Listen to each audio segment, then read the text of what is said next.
the last plague. Then the Lord said to Moses, I'll bring yet one more plague on Pharaoh and on Egypt. After that, he will let you go. When he lets you go, he will most certainly drive you out of here completely. Speak so that all the people of Israel may hear, and tell every man to ask from his neighbor and every woman to ask from her neighbor articles of silver and articles of gold. The Lord gave the people favor in the sight of the Egyptians. Moreover, the man Moses was greatly esteemed in the land of Egypt, both in the sight of Pharaoh's servants and in the sight of the people, because everything that had been going on. They were like, what is wrong with this Pharaoh? Why don't he just let them go? Then Moses said, Thus says the Lord, at midnight I'm going out into the midst of Egypt, and all the firstborn in the land, the pride and hope and joy of Egypt shall die, from the firstborn of Pharaoh, who sits on his throne, to the firstborn of the slave girl who is behind the handmill, and all the firstborn of cattle as well. There shall be a great cry of heartache and sorrow throughout the land of Egypt, such as has never been before, and such as shall never be again.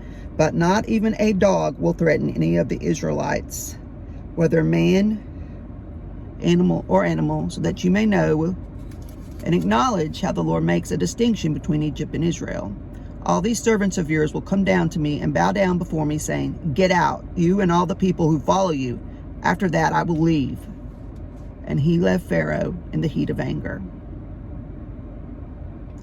Then the Lord said to Moses, Pharaoh won't listen to you, so that my wonders, miracles may be multiplied in the land of Egypt.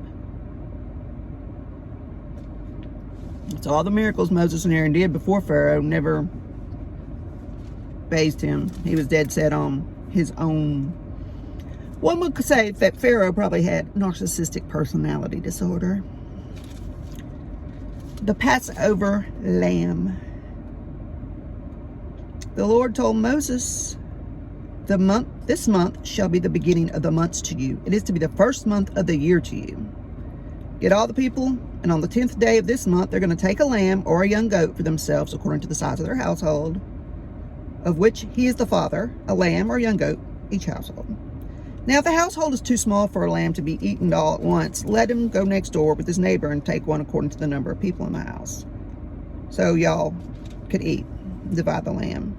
The lamb or young goat shall be perfect, without blemish or bodily defect, a male, a year old. You may take it from the sheep or from the goats. You'll keep it until the 14th day of the same month. Then the whole assembly of the congregation of Israel is to slaughter it at twilight. Then you're going to take the blood and put it on the 2 doorposts and on the lintel above the door of the house in which you're going to eat this lamb. You're going to eat the meat that same night, roasted in fire, and you'll eat it with unleavened bread and bitter herbs. I don't know if any of you out there have done a Seder. I have with my small group a couple of times. It's pretty cool because you see so much of Jesus, if you're a Christian, from looking back at the way the whole Seder supper is done. But I digress.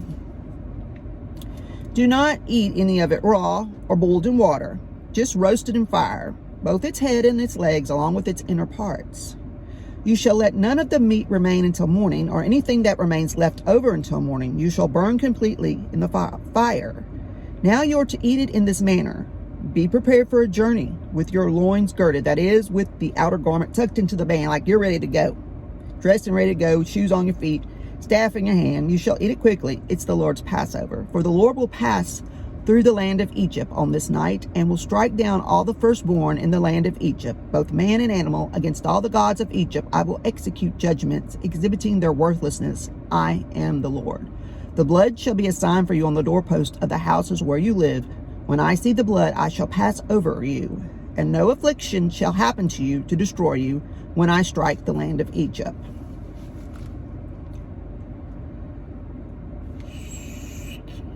This is the first time leaven is mentioned in the Bible, when they get to the unleavened bread part.